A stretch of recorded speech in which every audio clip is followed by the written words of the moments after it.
Hello नमस्कार, मैं आपकी एजुकेटर सीमा गोस्वामी। बच्चों, आज आपको पढ़ाया जा रहा है किशोरावस्था की जो विशेषताएं हैं वो बताई जा रही हैं। और ये 30 मार्क्स की सीटेट की तैयारी कराई जा रही है पेडागोजी की, जो कि जिसमें बच्चे ज़्यादातर बच्चे फेल कर जाते हैं। बहुत 3 4 या 10 12 नंबर ही आ पाते हैं। लेकिन जो मैं पढ़ा रही हूँ, अगर उस तरीके से आप पढ़ोगे तो इसमें 30 में से 30 मार्क्स आप लेकर आ सकते हैं। और अच्छे से तैयारी करें, नोट्स बनाएं। तो आज इससे पहले जो मैंने पढ़ाया था, आपको पढ़ाया था शेषवावस्था की विशेषताएं और बाल्यावस्था की विशेषताएं। आज आपको किशोरावस्था की विशेषताएं पढ़ाई जा रही हैं। तो स्टार्ट करते हैं। देखो बच्चों, बाल्यावस्था के समापन के पश्चात, यानी उसकी जब बाल अवस्था खत्म हो जाती है 12 वर्ष तक, तो उसके बाद 13वां वर्ष शुरू होता है। 13वें वर्ष में किशोर अवस्था की शुरुआत होती है।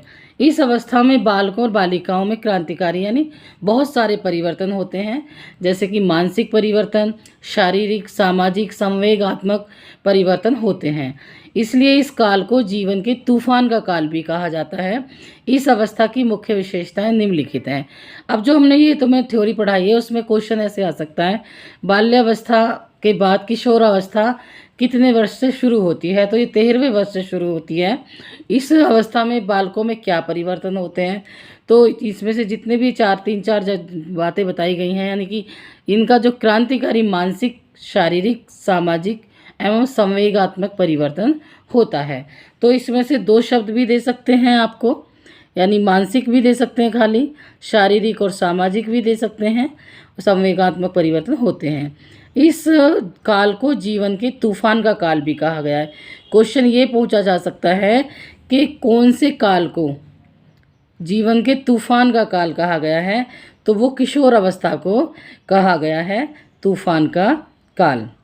इस अवस्था की विशेषताएं जो हैं वो बहुत सारी हैं, बहुत निम्नलिखित हैं, जो कि बहुत सारे क्वेश्चन आते हैं।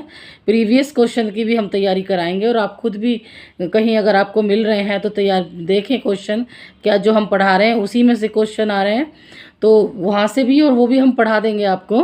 देखो बच्चों, किशोरावस्था को शारीरिक विकास का काल माना जाता है। शारीरिक यानी शरीर का विकास। इस काल में किशोर के शरीर में अनेक परिवर्तन होते हैं। परिवर्तन कौन कौन से होते हैं? जैसे भार यानी वेट का बढ़ना, वजन का बढ़ना, लंबाई का बढ़ना, और ये त्रिवृद्धि होती है। जो शेषवावस्था था उसमें 3 वर्ष तक, हमारा जन्म से 3 वर्ष तक पूरा विकास हो जाता है शरीर का, यानी हाथ पैर जितनी भी बॉडी है पार्ट्स बन जाते हैं। लेकिन अब जो विकास हो रहा है, जो वृद्धि हो रही है, वो क्या है कि वो तीव्र गति से होती है। जैसे मांसपेशियों और शारीरिक ढांचे में दृढ़ता आना, यानी मजबूती आना।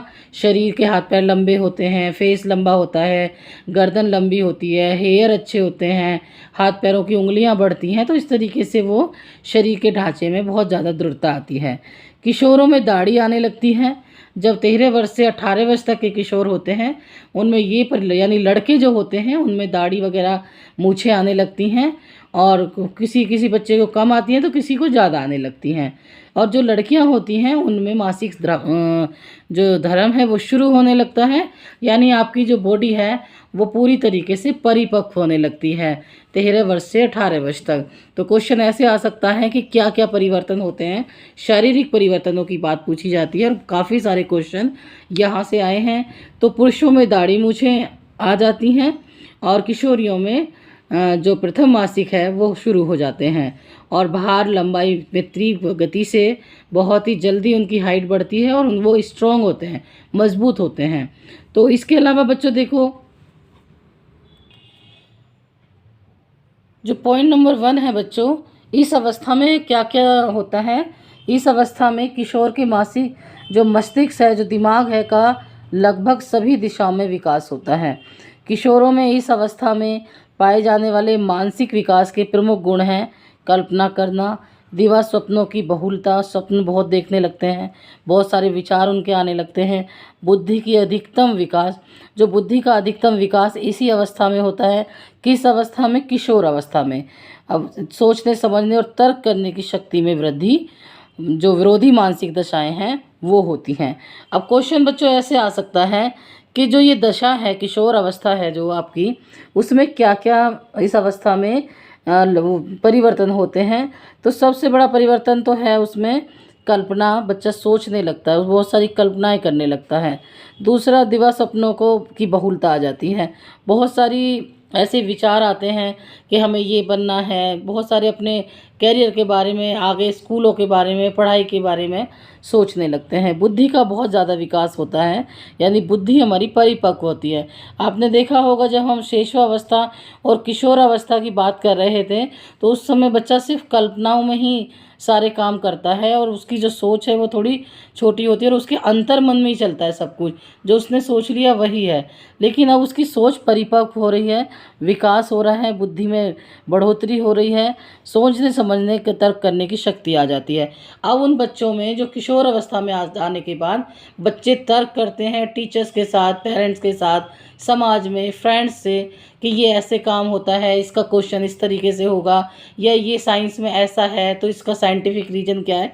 इस तरीके के उनके तर्क वितर्क शुरू हो जाते हैं। तो जो वृद्धि होती है उसमें मानसिक दशाएं, विरोधी मानसिक दशाएं हो जाती हैं। इसके अलावा बच्चों, अब जो किशोर अवस्था है बच्चों, उसमें बच्चे में क्या क्या परिवर्तन आ रहे हैं। जो किशोर है यानी जो बालक है, जो कि 13 से 18 वर्ष की आयु की हम बात कर रहे हैं, उस वो जो बच्चा है जिस समूह का सदस्य होता है, उसको वह अपने परिवार और विद्यालय से अधिक महत्वपूर्ण समझता है। यानी कि जो उसका फ्रेंड सर्कल है, दोस्त हैं उसके, वो उनको ज़्यादा महत्व देता है।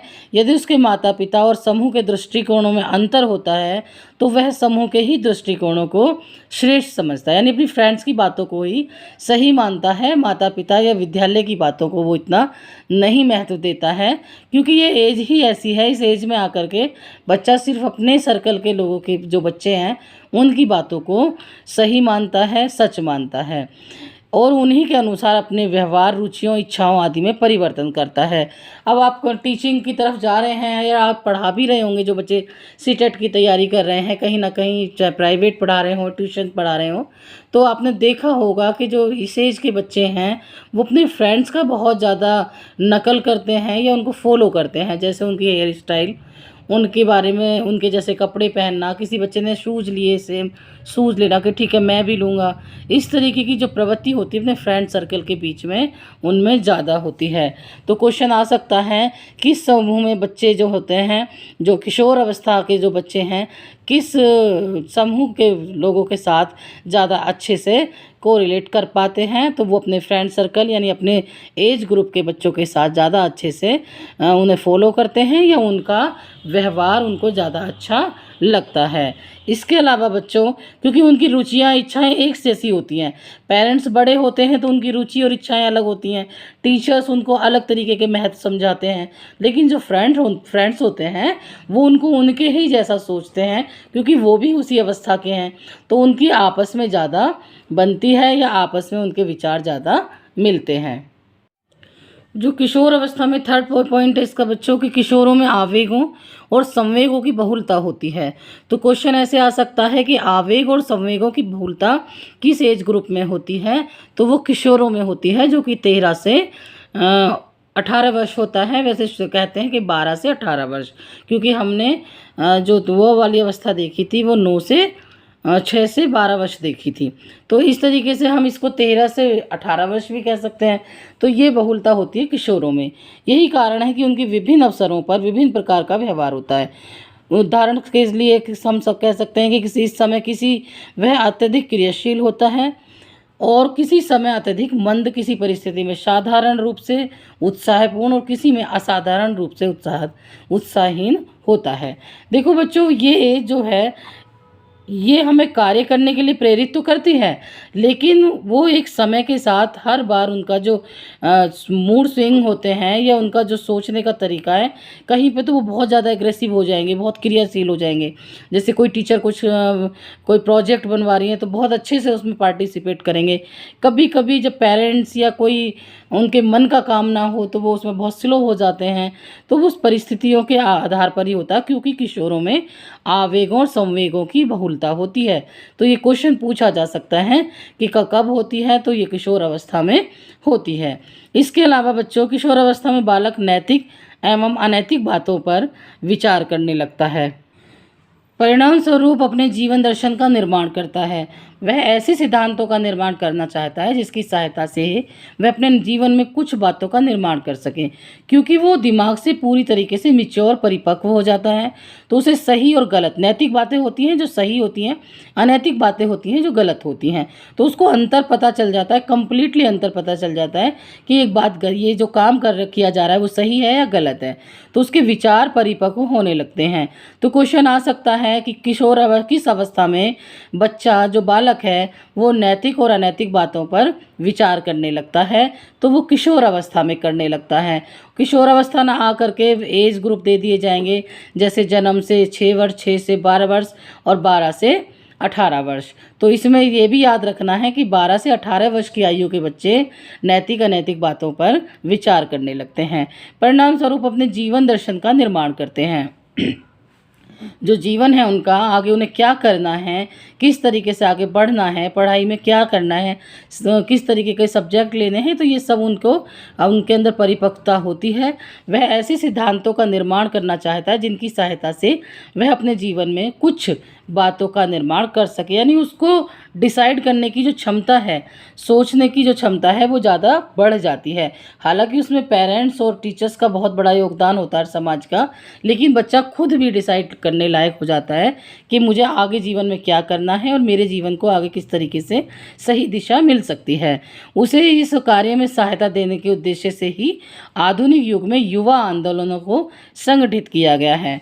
जो इस एज के बच्चे हैं, कुछ ऐसी पढ़ाया जाता है स्कूलों में। युवा आंदोलन का मतलब है कि उनको चीज़ें बताई जाती हैं या कुछ ग्रुप में बिठा करके डिस्कशन किए जाते हैं कि, और कहीं कहीं पे तो आजकल तो एजुकेशन इतना हाई लेवल का हो गया है कि स्कूलों में ही टीचर्स उनको बताते हैं कि आपके स्किल्स के अनुसार आप क्या कार्य कर सकते हैं, तो इसलिए ताकि उन बच्चों का सही से विकास हो सके। जो बच्चों किशोर अवस्था है उसमें बच्चों में एक और बहुत अच्छी चीज़ आती है, मैं बता देती हूँ आपको, कि वो महत्वपूर्ण व्यक्ति बनने और प्रणों के समान निश्चित स्थिति प्राप्त करने की अत्यधिक अभिलाषा होती है।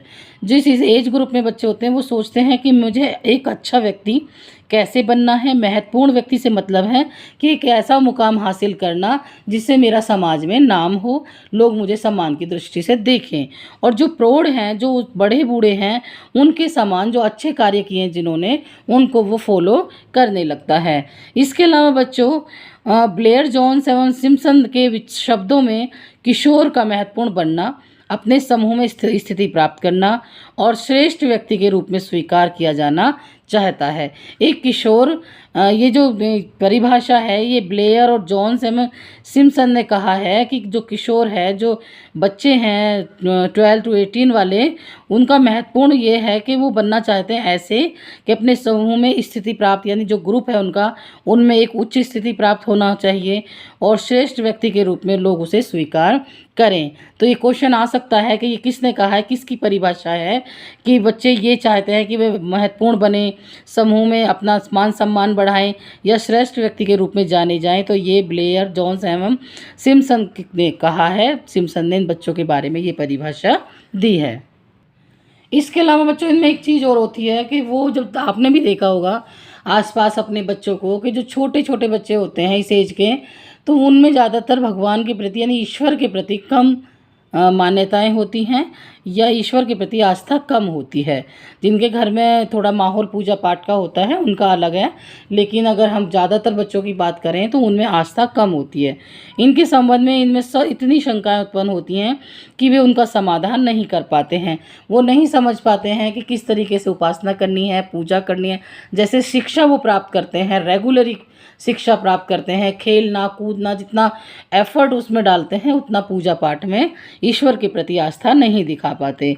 ये धीरे धीरे उनमें धर्म में विश्वास उत्पन्न हो जाता है। जब वो जैसे जैसे बड़े होने लगते हैं, धर्म की तरफ भी उनका झुकाव होने लगता है और वे ईश्वर की सत्ता को स्वीकार करने लगते हैं। लेकिन 18 वर्ष तक की आयु में तक बच्चे ईश्वर के प्रति थोड़ा कम आस्था रखते हैं, क्योंकि उस तरीके से उनको शिक्षा दी भी नहीं जाती, उस तरीके से उनको पढ़ाया भी नहीं जाता। उनको ये बताया जाता है कि आपको ये खेलना है, आपको इस तरीके से बैठना है, आपको ये खाना है, आपको पढ़ना है, स्कूल जाना है। तो वो उधर की तरफ उनका दिमाग ज़्यादा डाइवर्ट होता है, ना कि आस्था की तरफ। लेकिन एक समय के अनुसार जब 18 वर्ष की आयु क्रॉस करते हैं, धीरे धीरे उनमें ये आने लगता है। एक और क्वेश्चन आता है, किशोर अवस्था में शिक्षा का स्वरूप कैसा होना चाहिए। ये क्वेश्चन आते ही आते, जितनी में मैं आपको पॉइंट्स बता रही हूँ वो सारे क्वेश्चन हर बार एग्ज़ाम्स में आए हैं और हमेशा आते हैं। इनसे बाहर कोई सिलेबस है भी नहीं, तो मैं A to Z आपको समझा रही हूँ।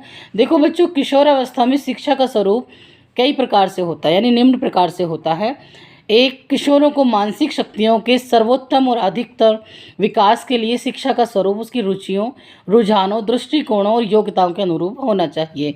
एक टीचर होने के नाते आपको अगर ये क्वेश्चन आता है कि किशोर अवस्था में शिक्षा का स्वरूप कैसा होना चाहिए, तो उसके अनुसार होना चाहिए बच्चे के, यानी उसकी रुचि उसमें हो, रुझान उसमें हो, उसका दृष्टिकोण उसको समझता हो, और योग्यता, उसकी योग्यता। एक बच्चा डॉक्टर नहीं बन सकता लेकिन आप उसको साइंस दिलवा रहे हैं। एक बच्चा टीचर्स नहीं बन सकता, वो डॉक्टर बनना चाहता है, लेकिन आप कह रहे हैं कि आप टीचिंग की तैयारी कीजिए क्योंकि जल्दी उसमें सफलता मिल जाती है। तो आप उसकी रुचियों के साथ खिलवाड़ कर रहे हैं, आप उसकी स्किल्स को वहीं की वहीं रोक रहे हैं। तो क्वेश्चन ऐसे आ सकता है कि कैसा स्वरूप होना चाहिए, उसकी रुचि के अनुसार, रुझानों के अनुसार, दृष्टिकोणों के अनुसार और योग्यताओं के अनुरूप होना चाहिए। और ये क्वेश्चन ये पूछेंगे इस तरीके से, ऐसा नहीं कि सारे पॉइंट डाल देंगे। उसमें ये पॉइंट हो सकता है कि आपकी रुचियों डाल सकते हैं, रुझानों डाल सकते हैं, दृष्टिकोणों डाल सकते हैं, योग्यताओं के अनुसार डाल सकते हैं, या दो दो साथ में डाल सकते हैं। तो ये चारों चीज़ें आप याद कर लें कि उसकी उसमें रुचि होनी चाहिए, रुझान होना चाहिए, उसका दृष्टिकोण खुद का होना चाहिए, उसमें योग्यता होनी चाहिए उस चीज़ को पढ़ने के लिए। इसके अलावा बच्चों देखो, किशोरावस्था का शिक्षा का स्वरूप, किशोर अपने समूह को अत्यधिक महत्व देता है और उसमें आचार व्यवहार की अनेक बातें सीखता है। अतः विद्यालय में ऐसे समूहों का संगठन किया जाना चाहिए जिनकी सदस्यता ग्रहण करके किशोर उत्तम सामाजिक व्यवहार और संबंधों के पाठ को सीख सके। इस दिशा में सामूहिक क्रियाएं, सामूहिक खेल और स्काउटिंग अत्यधिक उपयोगी सिद्ध हो सकते हैं। यानी वो कहना चाह रहे हैं कि जब बच्चा स्कूल में जाता है और वो पढ़ रहा है तो जो उसके समूह के ग्रुप के बच्चे हैं उनमें ज़्यादा जल्दी सीखता है। तो क्वेश्चन ऐसा आ सकता है कि जो किशोर अवस्था में बच्चा किस ग्रुप में ज़्यादा सीख सकता है, तो अपने समूह में ज़्यादा सीख सकता है और अच्छे से सीख सकता है क्योंकि वो उसको ज़्यादा महत्व देता है। और उसमें आचार व्यवहार की अनेक बातें सीखता है क्योंकि 10 तरीके के बच्चे होते हैं। हमारी एक क्लास में 50 से 55 बच्चे भी होते हैं, 45, जितने भी मतलब आपकी क्लास की स्किल है उसके अनुसार जो बच्चे होते हैं ग्रेड के अनुसार, तो वहाँ पर जितने बच्चे होंगे उनके अलग अलग अपने विचार होंगे, अलग अलग मान्यताएं होंगी, सामाजिक मान्यताएं होंगी, उनकी अलग ग्रुपों से आते, तो वो सब चीज़ वहाँ से सीखते हैं। अगर एक बच्चे को सिर्फ घर में ही रह करके पढ़ा लिया जाए तो सिर्फ वो वही सीखेगा जो उसके पेरेंट्स हैं, बाहर की चीज़ें, बाहर की मान्यताएं वो नहीं सीख पाएगा। तो वो उनको ज़्यादा महत्व देता है, उसमें उनके आचार व्यवहार कैसे हैं वो भी सीखता है। अतः विद्यालय में ऐसे संगठनों का या ऐसे संगठन का किया जाना चाहिए जिनकी सदस्यता ग्रहण करके किशोर यानी जो बालक है उत्तम सामाजिक व्यवहार और संबंधों को पाठ को सीख सके। वहाँ पर ऐसा माहौल होना चाहिए। अगर आप टीचिंग की तैयारी कर रहे हैं तो आप खुद भी ये सोच सकते हैं कि हम अपने स्कूल में बच्चों को कैसा माहौल दें, यानी वो उनके अनुसार हो, उनके एज ग्रुप का हो, अच्छी शिक्षाएं दी जाएं, अच्छे लोगों के विचार पढ़ाए जाएं, जो बुक्स लगी हुई हैं वो बहुत ही अच्छी क्वालिटी की यानी कि बहुत अच्छे विचारों की होनी चाहिए, चाहे वो किसी भी सब्जेक्ट की हों। तो ये सब किशोरों में एक अच्छा किशोर बनाने के लिए, एक अच्छा बालक का निर्माण करने के लिए ज़रूरी है। इसके अलावा बच्चों इस दिशा में सामूहिक क्रियाएं, जैसे हम बहुत सारे काम कर सकते हैं। सामूहिक क्रियाओं से मतलब है जैसे कि खेल, जब खेलते हैं तो 10-12 बच्चों का ग्रुप होता है। स्काउटिंग यानी कि कैसे गिरते हैं, कैसे खड़े होते हैं, उसमें दो बच्चों का साथ होता है, एक दूसरे को पकड़ना, हेल्प करना, ये सब वहाँ सीखते हैं बच्चे, अत्यधिक उपयोगी सिद्ध हो सकते हैं। इसके अलावा बच्चों को इसके अलावा कुछ चीज़ें और सिखानी चाहिए, जैसे कि छात्रों को स्वशासन सिखाना चाहिए। युवक जो गोष्ठियाँ होती हैं, जो बहुत सारे उसमें प्रवचन होते हैं या कुछ ऐसा, हम कोई ग्रुप बना लें और उसमें अलग अलग काफ़ी सारे जो जितने भी हमारे महान व्यक्ति हैं उनके विचारों के कुछ पार्ट, कुछ थॉट्स निकाल करके एक दूसरे को समझाया जाए, गोष्ठियाँ कराई जाएं, संगठन बनाया जाना चाहिए। इसके अलावा बच्चों, बालक और बालिकाओं में भी भिन्नता होती है। क्यों होती है और होनी भी अति आवश्यक है? इसलिए क्योंकि इसका कारण यह है कि लिंग भेद के कारण और इस विचार से कि बालक और बालिकाओं को भावी जीवन में विभिन्न कार्य करने हैं, दोनों के पाठ्यक्रमों में विभिन्नता होनी चाहिए। जैसे कि लड़कियां हैं, लड़कियों के अपने एक अलग ग्रुप होते हैं और उनकी जो सोच है वो अलग होती है। हालांकि लड़कियां डॉक्टर भी बनती हैं, इंजीनियर भी बनती हैं, पायलट भी बनती हैं और भी बहुत सारे साइंस में बहुत सारी अच्छी रिसर्चर भी बनती हैं, लेकिन फिर भी दोनों की जो पढ़ाई और जो दोनों के तौर तरीके हैं वो अलग होते हैं। तो इसलिए दोनों का थोड़ा सा डिफरेंट होना बहुत ज़रूरी है। दोनों के पाठ्यक्रमों में विभिन्नता होनी चाहिए। इसके अलावा बच्चों, किशोर अपने जीवन दर्शन का निर्माण करना चाहता है, पर उचित पथ प्रदर्शन के अभाव में वह ऐसा करने में थोड़ा पीछे रह जाता है, असमर्थ रहता है। इस कार्य का उत्तरदायित्व विद्यालय पर है कि वह उचित मार्गदर्शन करे। देखो, हर बच्चे को घर में तो सारा वातावरण मिलेगा नहीं। इसके लिए जो टीचर्स हैं उनको ये एफर्ट डालना चाहिए। उनको स्कूल में इतनी सारी चीज़ें होती हैं, एक्टिविटी होती हैं कि उनके ही थ्रू बच्चे के विकास को बढ़ाना चाहिए। बच्चे का विकास स्कूलों में संभव है। घर में हम अच्छे आचार विचार, अच्छी शिक्षा दे सकते हैं, लोग बच्चों को अच्छा व्यक्ति बना सकते हैं, लेकिन स्कूलों में उसका संपूर्ण विकास होता है। तो वहाँ पर बच्चे की योग्यता के अनुसार ये सारी चीज़ें प्रोवाइड करानी चाहिए। इसके अलावा बच्चों, किशोर में अपराध करने की प्रवृत्ति का मुख्य कारण है निराशा।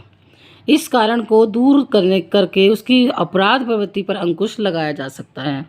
विद्यालय उसको अपने उपयोगिता के अनुभव कराए, उसकी निराशा को कम कर सकता है, क्योंकि ये टीचर्स का काम होता है, स्कूल का काम होता है कि जैसे बच्चों में आजकल बहुत ज़्यादा कंपटीशन हो गया है, हीन भावनाएं आती जा रही हैं और आपने अपने आसपास देखा होगा।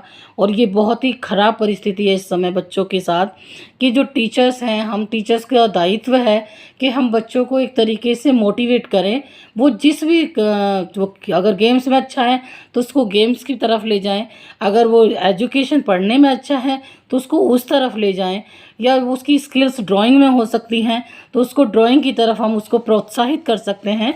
उनके पेरेंट्स को भी हम समझा सकते हैं, क्योंकि हर वर्ग में, हर शिक्षा में कहीं ना कहीं बहुत अच्छे स्किल्स हैं और बहुत अच्छी योग्यताएं हैं। ऐसा नहीं है कि सिर्फ आप पढ़ोगे तो ही आपको आप किसी अच्छे डॉक्टर या इंजीनियर या टीचर्स या प्रोफेसर या कोई अच्छे रिसर्चर बन सकते हो। बहुत सारे फील्ड्स हैं। तो बच्चों में ये हीन भावना बिल्कुल नहीं आनी चाहिए, क्योंकि मैंने आपको जो मानसिक उसका पढ़ाया था तब बताया था कि जो IQ होता है कितने से कितने बच्चों का, तो हर तरीके के बच्चे मिलते हैं। किसी में 130-140 होता है तो किसी में 120 होता है। तो इस तरीके से ऊपर की तरफ से अगर नीचे की तालिका देखते हैं तो कम होता है। तो जो बच्चों में हीन भावना आ जाती है उसको कैसे दूर किया जाए, उसको ये एहसास कराया जाए कि जो आप कर रहे हैं स्कूल में, जिसमें आपकी रुचि है वो बेस्ट है। इसके अलावा हम उसको एजुकेशन से नहीं हटा सकता, दूर कर सकते। धीरे धीरे उसको एजुकेशन की तरफ भी लाएंगे, लेकिन जो बेस्ट जिसमें वो कर सकता है उसकी तरफ उसको प्रोत्साहित किया जाना चाहिए। क्योंकि इस उम्र में जो बच्चों की अपराध प्रवृत्ति है वो बहुत बढ़ जाती है। तो उसे कम करने के लिए हर टीचर्स को, जो वो जिस भी क्लास में पढ़ रहा है, और पेरेंट्स को और समाज को उसकी तरफ ध्यान देना चाहिए और उसको बहुत ही अच्छा फील कराना चाहिए। तो बच्चे में एक अलग सा ही रुचि उत्पन्न होती है और उसका विकास ज़्यादा अच्छे से हो सकता है। तो बच्चों, आज मैंने आपको पढ़ाया किशोर अवस्था की विशेषताएं, जो कि आपकी CTET की तैयारी कराई जा रही है। दिसंबर के लास्ट वीक में एग्ज़ाम्स होंगे, तो जब तक मैं आपकी पूरी कंप्लीट 30 मार्क्स की तैयारी करा दूंगी। आप अच्छे से नोट्स बनाते चलें, साथ ही साथ पॉज कर लें वीडियो को और जब लिखते जाएंगे तो आपके अपने आप ही नोट्स तैयार हो जाएंगे, क्योंकि ये कहीं भी इस तरीके के नोट्स नहीं मिलते हैं। आपको बहुत ही इधर उधर से करके ढूंढ ढांड के ला के तैयारी कराई जा रही है और पूरे 30 मार्क्स की कराई जा रही है। ये गारंटी है कि 30 मार्क्स आपके यहाँ से आ जाएंगे। इसके अलावा ये मैं थ्योरी पढ़ाने के बाद अलग से भी जो क्वेश्चन आंसर सीरीज़ है वो आपको करा दूंगी 1000 क्वेश्चन तक की, तो वो हो जाएगी। और अगर वीडियो पसंद आई हो तो प्लीज़ लाइक शेयर कर दीजिए। धन्यवाद।